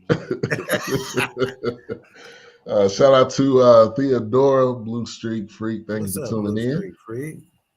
Shaka says last point. And man, keep dropping comments, man. I knew this was a show right after you add to it, man. Yeah, he said last point. World of Wakanda introduced 2 of 3 smartest females in the MCU, Shuri and Riri, and also in the MCU Disney Plus comic book, also a black girl named Moon Girl. Yeah, my daughter actually has watched a couple of those episodes. So yeah, that's dope. It's big stuff. Moon Girl and Double Dinosaur. That's the one thing I can say about Marvel and Disney, but definitely Marvel. They're not afraid to incorporate what they see Yeah. You know, What out actually beyond- goes on? Yeah, like we don't just draw and digitize comics. We try to incorporate what the world is going through and what they're dealing with. What are the aspects of it? Yeah. I think Marvel has always been big about that. I mean, I can go back to Spider-Man comic books in the 80s that would implement those things. I mean, it was just it was always self-conscious of what was going on. Yeah, when he was molested, that was super dope. Yeah. Oh man, no, Marvel was always Marvel been on top of it, man. Spider-Man was molested. That's one of the reasons he was living with Aunt May and that's the part they don't tell you. Yeah, that's the part they don't tell you. Yeah, I did not know that. That's how he became spider. He was molested by a spider. No. Yeah, so what happened was the spider wrapped his web around his pee-pee, and then he like went up his because you know they say spiders. They say the numbers of spiders that actually crawl into your mouth at night is higher than people think. No, that was a typo. That was penises. Oh my God. You know what? A-Trap, you coming back downstairs. I'm going. I can't sit downstairs with this nigga no more. I'm through. Whenever he run me out of downstairs, they'll let you know, boy. Downstairs. I was off for a week, and this is what I don't want to be associated with wow. Really? This is what we're doing? Wow. Hey, but you know what, Wilkes, though? You know what was dope about it? You know, like we're mentioning, just to show you, we were just speaking spirituality versus science, right? Right. The beautiful part about this, Stan Lee showed up in the middle of the 60s, creates helped them. He puts out Black Panther because Black Panther was initially by a black man, right, who put it out. Right. And Stan Lee put him out there. Okay. Right. There's a few other. He got Power Man, aka Luke Cage, so forth and so on. And definitely Luke Cage. Yeah. Yeah. And, you know, then you make the mutants about the brothers because we're better than most, you know, physically and mentally superior to most. Right. So he's championing the black civil rights movement, right? Yeah. He gets away from it. 30 years later, the Black Power movement a black man saves his behind. Right. Wesley Snipes, Blade produces comes along, and it saves Marvel from bankruptcy. Because that movie was banking on if they go bankrupt and sell all of it. Yeah. Oh, wait a minute. That showed that Marvel could make their own movies. Yep. Marvel wasn't, and they made 3 of their them. own movies at that point. Yeah, Blade saved it. Yeah. Speaking of Blade, have we heard whether it didn't? Who they got say delayed? They was gonna do? Huh? I heard it got delayed because of the director or producer. Yeah, it got delayed because of the director. I can't remember who they. Ali. Okay, that's right. Mahershala Ali. That's Okay, right. Mahershala Ali. Yeah. Mahershala. So I think whenever they release it, I think it's gonna be probably as big as the Black Panther. So since we're talking about Marvel and their properties, how about the trouble that the guy who plays Ant-Man is in right now in the news? Oh, he cleared his name today. Did it? What happened? I posted it in the group. The one woman, go ahead. Jonathan Majors. Go ahead. Yeah, Jonathan Majors is who we're talking about, who again, Creed 3, hot and heavy out there, a couple other roles. Ant-Man, obviously, you know. So yeah, it looks like he cleared his name. She recanted. Is that what you're talking about? That one messed me up, man. Because I didn't hear about that one. Yeah, it came out over the weekend. I mean, this dude is on everything. Well, isn't that what happens once you start gaining traction? That's the point. I'm like, this can't be true, man. He's at the peak of his career right now, and this story comes out. He was the same way. Benita said. She said she's gonna start wearing more CPAP masks. Wearing a CPAP mask. And make sure you're using distilled water in it too. Yes, distilled water. Don't put that tap water in there. Yeah. Spiders can get under a CPAP mask. I heard that was a myth. He was running for president, and all of a sudden, these people started coming out of the woodwork. You know what's crazy? Think about it, man. Jonathan Majors, he's the youngest superstar we've seen since Denzel Washington. Yeah, because most of Luke Cage is close to 40 or in his 40. Michael B is 38, 39 years old. Everybody's close to 40 when they take off. Jonathan is 33 years old, which is still up there, but he has a lot of time, right? Yeah. The last person to break through like that was Nate Parker. And what did they do when Nate Parker started taking off? He put out Birth of a Nation. Right. And next thing you know, you start hearing about a rape case that he was exonerated from in college. It's the old Benz guy from the FBI. It's one of those. It's that J. Edgar. J. Edgar Hoover. Yeah, J. Edgar Hoover playbook. Can't let you get nowhere. It's like we can't let you get no traction. We can't let them come together. You know, we can't let them form a plan against us. They'll overthrow us. Yeah, we don't want to overthrow you. Even though we don't even care. We don't even care about y'all. So leave us alone. Jonathan Majors has a tendency on some of his projects, like obviously being in The Harder They Fall. You know, he tends to seem like he with the culture, man. You know, now unfortunately for him, and the reason why some folks took this and ran with it is because there have been rumblings out there before. You know, now again, that doesn't mean that they're true by any stretch of the imagination, because we've seen how you can systematically take a joker down, and that's in the playbook. Leaks and rumors 6 months before we gonna need them, a year before we gonna need them. You know, And one of the things, you know, we kind of tease, you know, a pastor that Ben and I used to have, but one of the things that he used to say that was on point is the enemy is patient.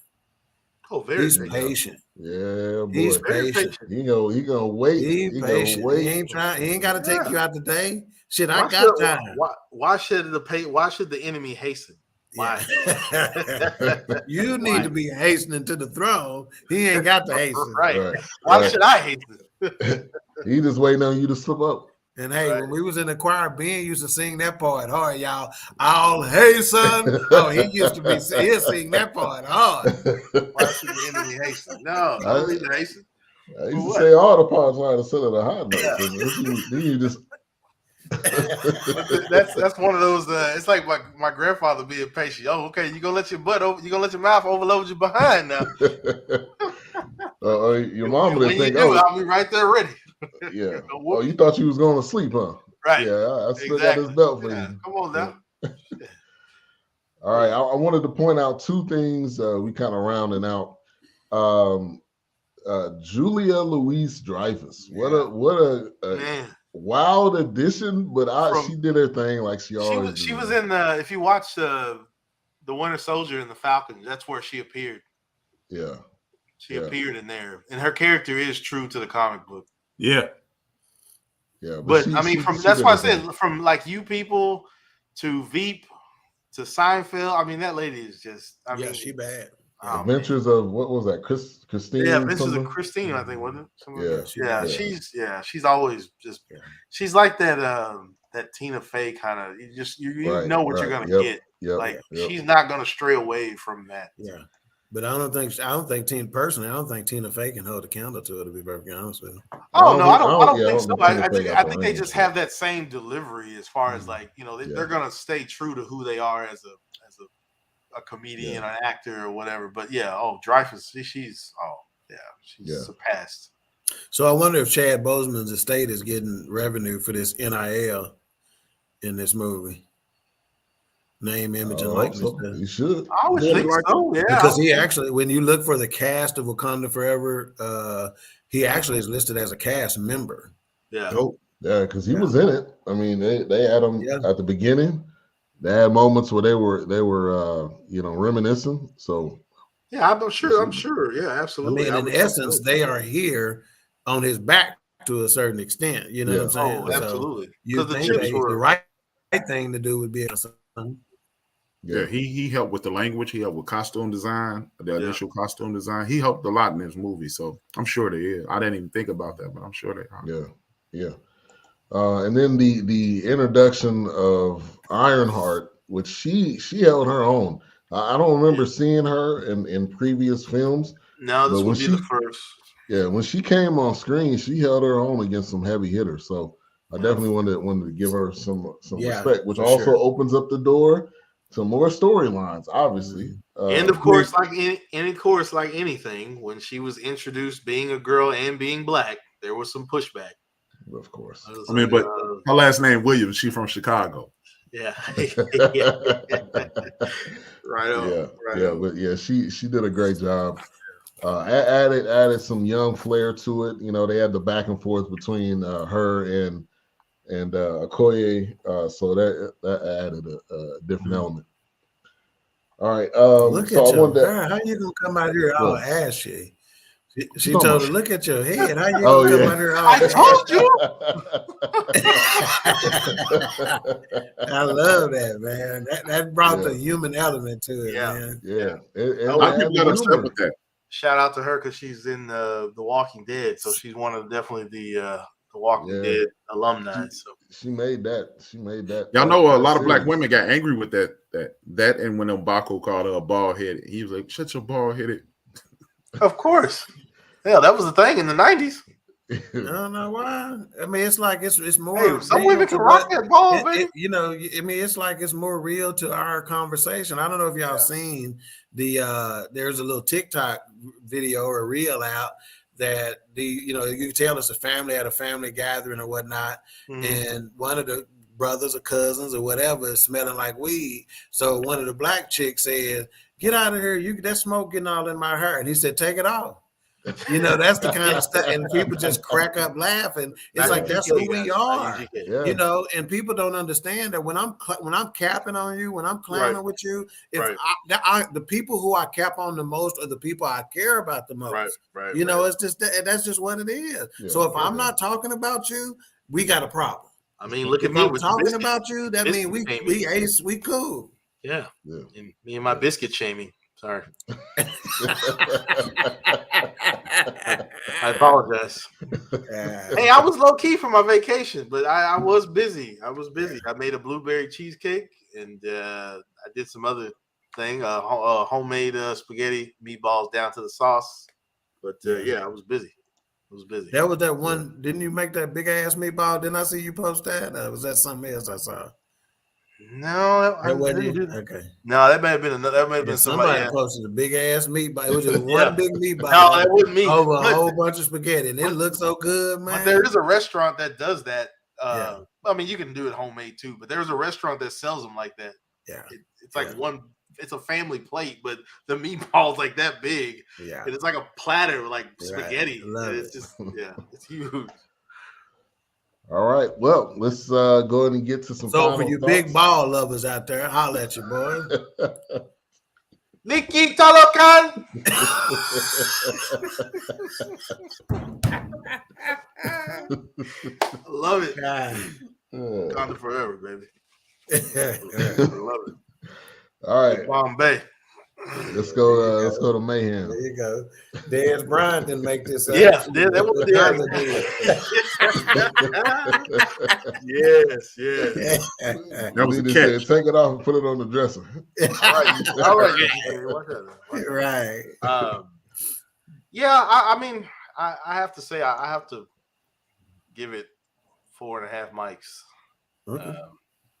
I mean, there was just too many times where, I felt like there were messages to black women that have lost young kings, even with the woman king. I felt like anytime that camera would hold right there, that camera was radiating great acting, but it was radiating the ancestors.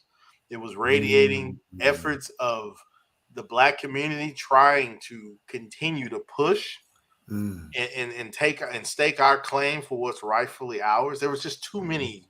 There was just, to me, when I watch it, I don't know if that's for anybody else, but I guess sometimes I go to that place in my mind because I see those subtle nuances, and it's like that camera is holding there way too long not to send a message, not to soak this up. Right.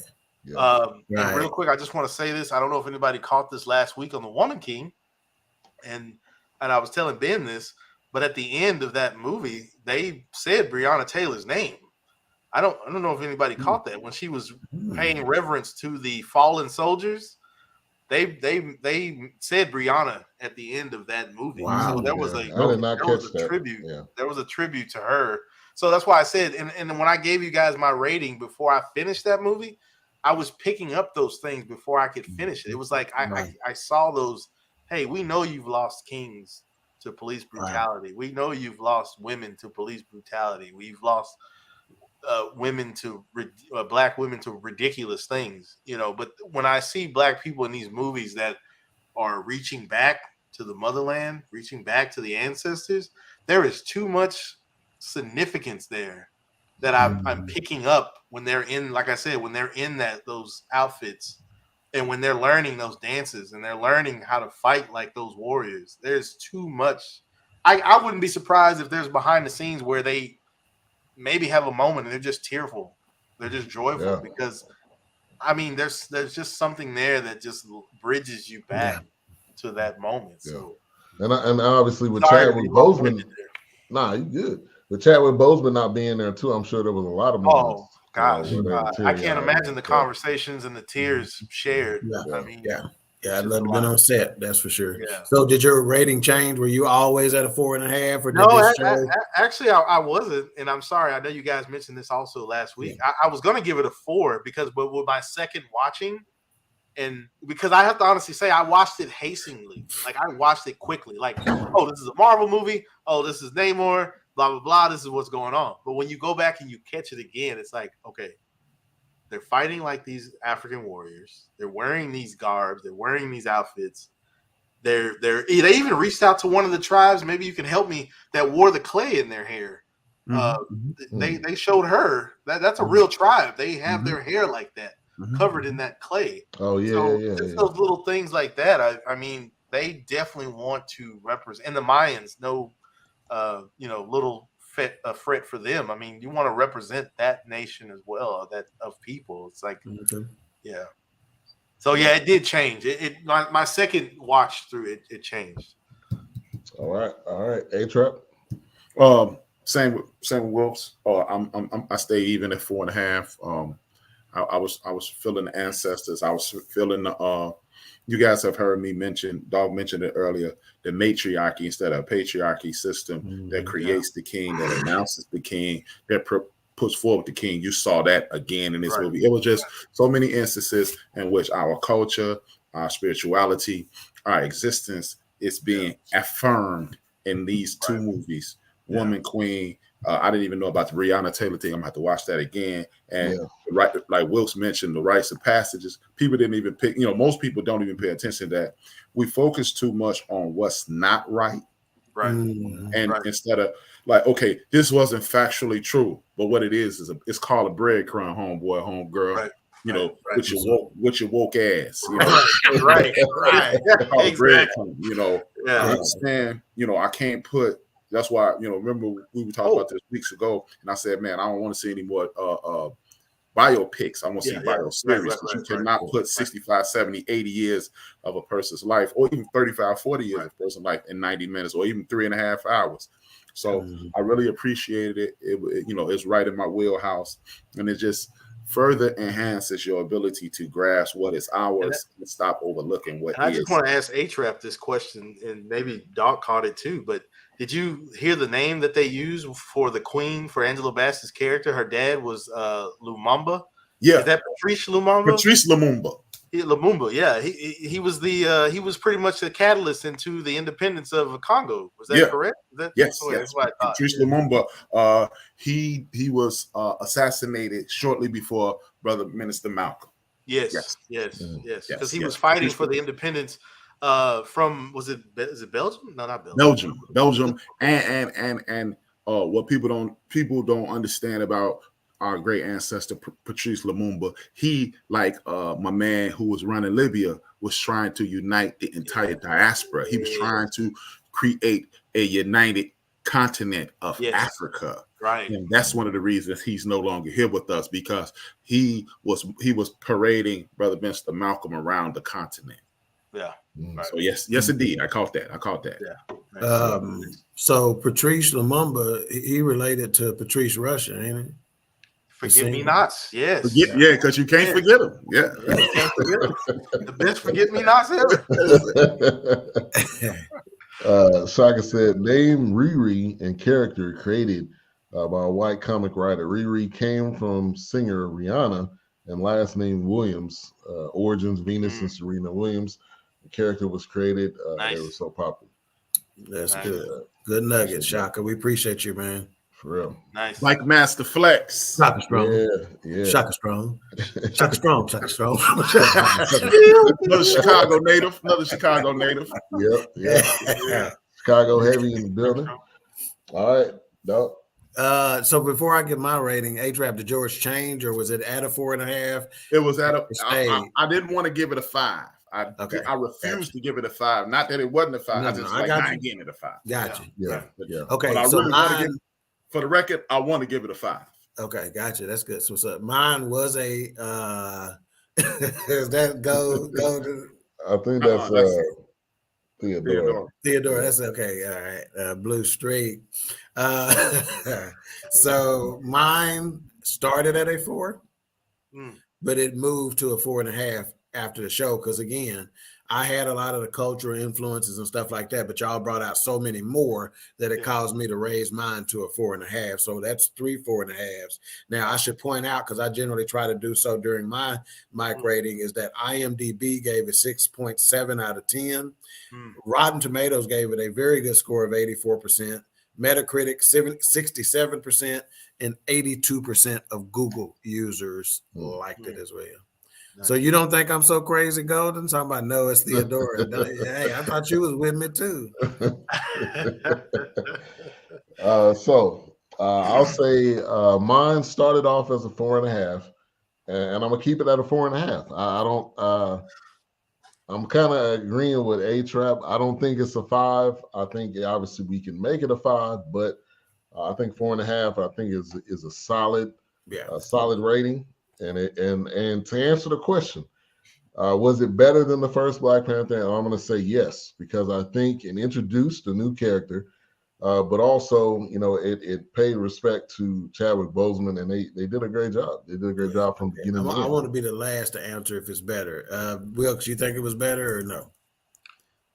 You know what? The funny thing is, as Ben was speaking, I'm going to say yes, because I felt like the first Black Panther, they were finding themselves. I think they were. I think they threw something at the wall. Like, this is what we got. I think we've got something here. If it has a great reception, which it already did before it even came out, people were going insane. People were like, we're going to dress up to go watch this. And now that it's like it's on fire, you come with a second one and just you kind of raise the bar again. Then unfortunately, you've lost one of your comrades, but yet you still honor him. And it's like you're on to something now. So yeah, I think the second one was better than the first one. I felt like when they were doing the first one, they knew they were on to something, but they were hoping that, okay, if we can keep it right here, no telling what the rest of the way will be. So I think A-Trap. You think this one was better? I'm trying to avoid sounding like a jerk. I refuse to do it that way. I don't do it that way. That's right. No, that's what's up. So then I'm gonna let you abstain, and I'm gonna jump right in and say that I don't. There's 2 different ways you can look at better. You can look at it from a technical standpoint, cinematically, and you can look at it from a feelings that it evokes standpoint. So from a feelings that it evokes standpoint, it ain't better. Because Black Panther, the original one, the feelings that Joker evoked, I have not seen in the Black community since we was pissed off together about Roots. Right? Absolutely. I mean, you walked out of there feeling like you felt when you was a kid and you watched Rocky. Your ass wanted, you was like, dun, dun, dun, dun, dun, dun, dun. Right. That's how the first Black Panther made you feel. This one didn't make you feel that way necessarily, but cinematically, I think they did find their footing, and it was probably better cinematically, but not in the feelings that it evoked. So with that, I put them as even, to be very honest with you. Okay. Absolutely. I can dig it. And that may have been where I think this is Theodora Blue Streak Freak was going too, where she goes solid 4.5, 4.5. No, I don't think this one was better. So I think, her thought process might have been there as well. And Golden Brooks happens to agree with me. She goes right, dog, so she sees it the same way. And that first one was a massive hit. You had everybody that went to the movie taking pictures, going like this, Wakanda Forever. I mean, it was, of course, for me, it was an instant classic. Right. And for me, it was, of course, me being the comic nerd I am sometimes. It was just great to see them introduce Namor also, and it was just like this is, to me, it was like, oh man, this is awesome. But that first one, yes, I mean, you had people already talking about what they were going to wear before the movie was even out. I mean, it was it took over every social media. I mean, you had jokers in 7-Eleven, perfect strangers. These Wakanda Forever, nigga. You didn't even know them. NFL fans doing it as a celebration. People doing it as they got awards. I mean, you had Chadwick Boseman himself saying, "How many times do people ask you or do Wakanda for?" He was just like, "You don't even." It's a greeting now when I'm in the street when I'm walking around.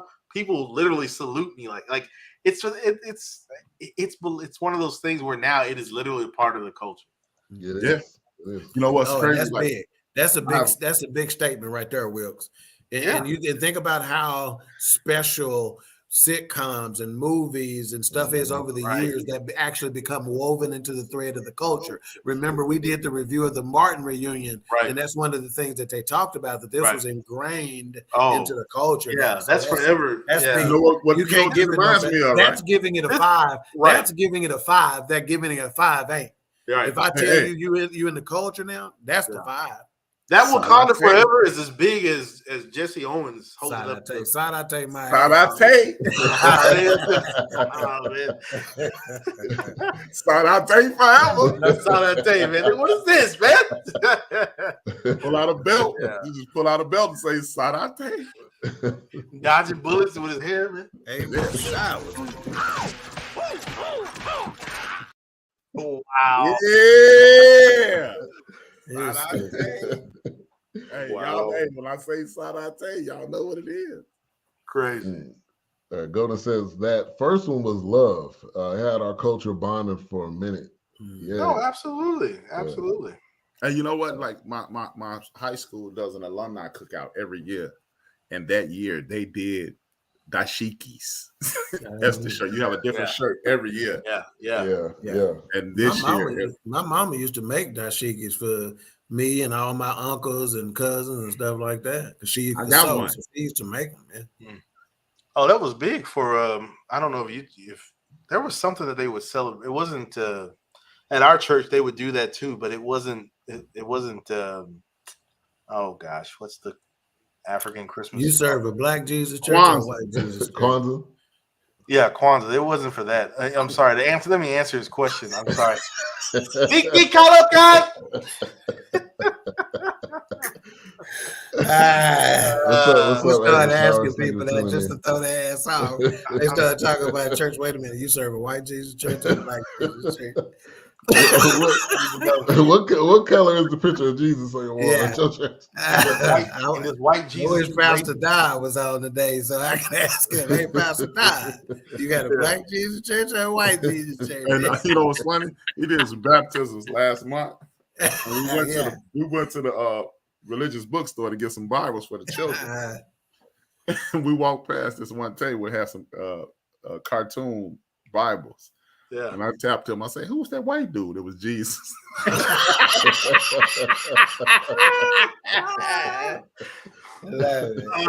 gosh. I was like, "Who was that white guy?" He was like, "Oh man, stop." Yeah. Black Panther movie was playing at theaters while Avengers Infinity War debuted. Yeah, that movie was in theaters for a long time. Yeah, it was a big. It came back. It was a big deal. It had a second run. It had a second run. I actually watched the original Black Panther in a theater in Shreveport, Louisiana, on the boardwalk. Fantastic experience. Yep, sure did. Wow. Yeah. Black Panther had people watching it and didn't even know what it was. It was just that, man. This is. It was. Yeah, we came together. I think a lot of us got tired of seeing us as slaves, us as helpers, us as I can't do that. Nah, that's not us. I think we finally seen something that we wanted our kids to see. Fake Jamaicans and Hostella got a groove back. Oh, sorry. Right. Take eggs. My bad. No comment. Dexter was his name. Sorry. Saint. I love you, Angela.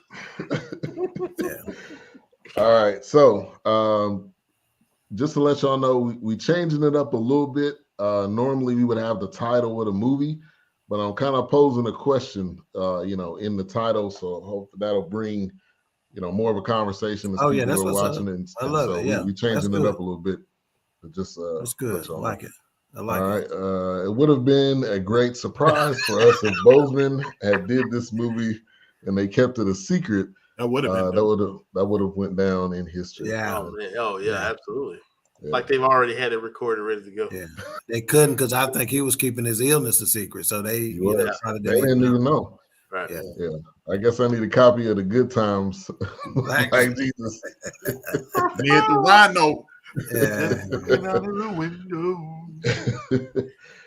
All right. So coming up next, We need to do a special episode and go back and just look at, like, spend the week watching maybe an episode a day somewhere and just come back and just talk about the overall impact of Good Times, some stuff, because I was a lot younger whenever I was watching this. And when you think back over Good Times, it had a lot of messages in it, man. Oh, absolutely. Oh, I mean, yeah, just in the theme song alone, right? Yeah. So yeah, I think we may need to do that, do a special, a forecast special investigation or some shit. Like Yeah, absolutely. I don't want to talk about that oppressive program. It showed that black people could never make it out. Oh, my fault. Just looking out of the window. Hey, let me be around my family and start singing that. When I say everybody gonna be singing it, another part of the culture. Yeah, for real. Everybody. For real. It's for blue.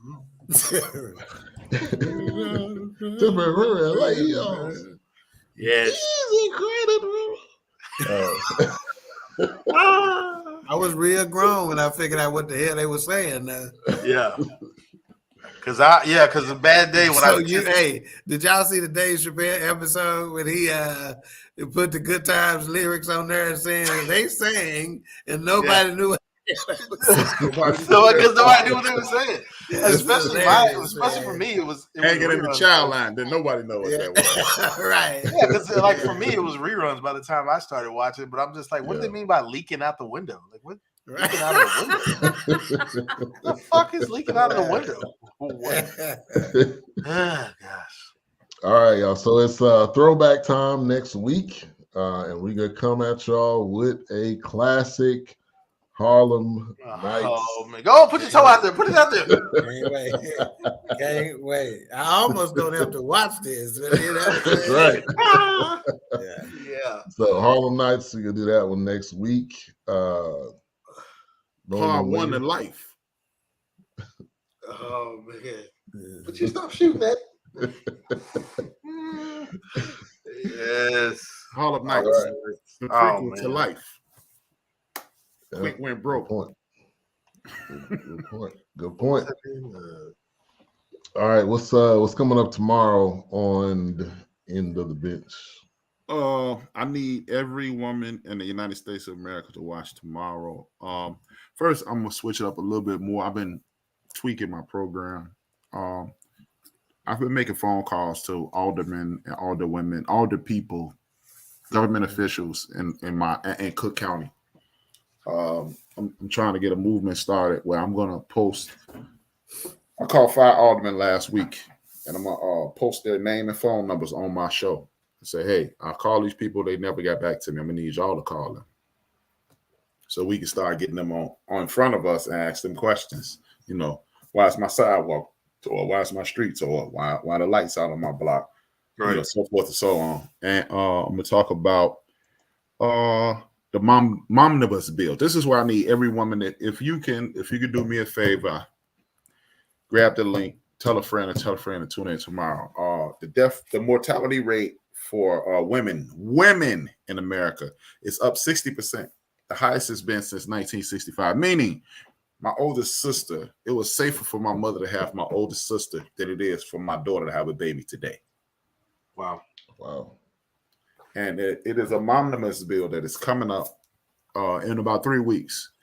Please, James Brown, please call your senator. If you want me to, I will get the number to the House of Representatives and the Senate in DC and just call them and ask I would ask you to have call Raphael and y'all other senator in Texas and say, I need you to back the omnibus bill. We need to get behind this simply because I'll go into detail tomorrow. But one of the facts I want you to understand is this.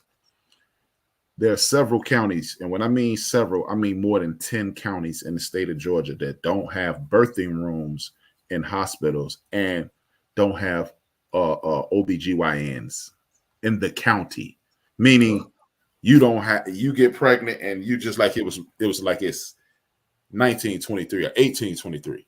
That's what those are the conditions some women are living in. Again, the birth when I get y'all these numbers tomorrow, it is insane. It is absolutely positively insane. And I'm gonna talk about circuit court appeals to circuit court shot down HB 7. And HB 7 is the anti-gay, anti-woke bill. But we need to talk about that because the circuit court shot it down, said due to the 15th Amendment, which guarantees you equal exposure to everything. They shot it down. But I'll tell you why, tomorrow I'll tell you why it might be too little too late. So tune in tomorrow. If you never ask anybody what tune in to my show ever again, have them tune in tomorrow. For everybody who has a mother, everybody who has a aunt, everybody who has a girl cousin, a niece, all of us have mothers. That's everybody. We need, right. Tune in. Every woman that you know needs to tune in tomorrow because their lives are literally in danger. I'm gonna end it with this. They call these, they no longer call it developed countries or third world countries. They say of the richest countries, right?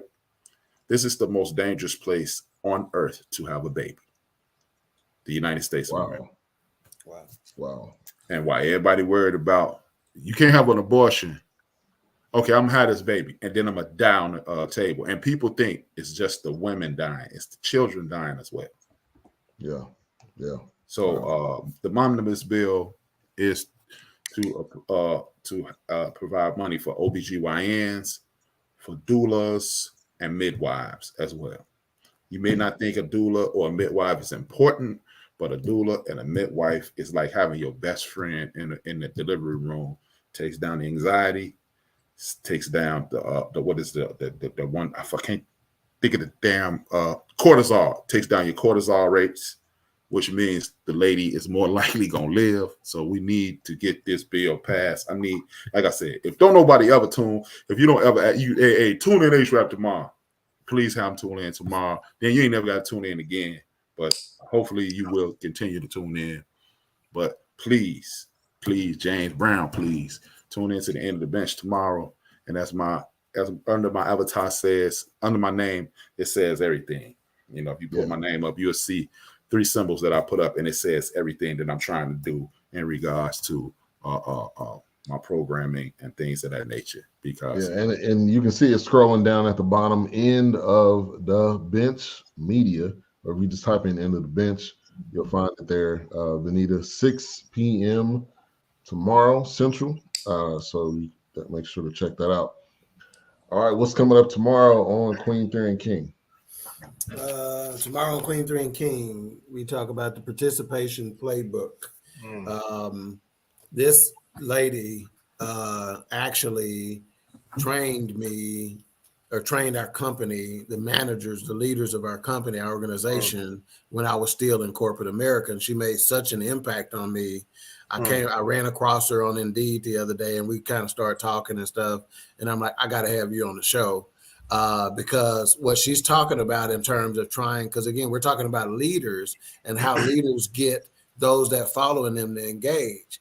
And I'm like, through conversation, and I'm like, well, everybody who's in a relationship, whether it be platonic, familial, romantic, they need to talk to folks, right? So how are we going to have more meaningful conversations? So she's strong, and she's got a spiritual look at this too, even though she's in corporate America. So again, Molly Brazil, the participation playbook, it ought to be fascinating. We actually met on a video conference last Friday in prep for the show, and no guest has ever asked me to prep like she has, because she wants to know, what do you hope to accomplish for your viewers? Right. What's your agenda? What do you want me to, that kind of deal. So it ought to be fantastic tomorrow on Queen 3 and King. Definitely, Put that on the screen, please, man, for Vanita. Yeah. And I want to apologize. I thought he said naughty Brazil. Sorry. Mali, Brazil. I'm sorry. But if you got careful when you type it in, you're gonna end up somewhere you don't want to end up on the website. So I there do that all you the go, time. Anita. you type that in on purpose. Yeah, I typed that in on purpose. Hummers.com. Hey, Trev, this spirit. All right. So we'll be movies. back. We'll be back next week. Make sure to check out End of the Bench, Queen 3 and King. Yeah. All of the content on the networks you're seeing scrolling down. Hurry up, BSC man. TV Talk Live. quick. I Check gotta out our go Roku. pee. Hell. BSCnetwork.com, BSC TV on Roku. If you got a Roku TV or device. So that man speaking like he had a baptismal. Can we speed it up, please? Can we speed it up, please? You talking that plate? You talking like that pass after the plate got passed. Yeah, that Gatorade coming after me, man. Man, Gatorade don't play, man. All Gatorade right, like all iced right, tea, man. All right, close this out, A-Trap. Yeah, I'm gonna change it up a little bit today. I'm gonna do the Reggie O'Shea Dream Your Dreams, Dream Your Dreams and Man Up and Woman Up. Live your dreams. His life without dreams flows in black and white. Life with dreams flows in technicolor and surround sound. And since we did Wakanda Forever and we did Woman King last week, I'm gonna close out with an African proverb. If you want to go somewhere, go alone. If you want to go far, go together. I heard that. Salute. Go with somebody. Excuse me. If you want to go somewhere, go alone. If you want to go far, go with someone. That's what's up. I love it. That's awesome. That's awesome. All right, Blue All right, Streak. We'll y'all. see you tomorrow.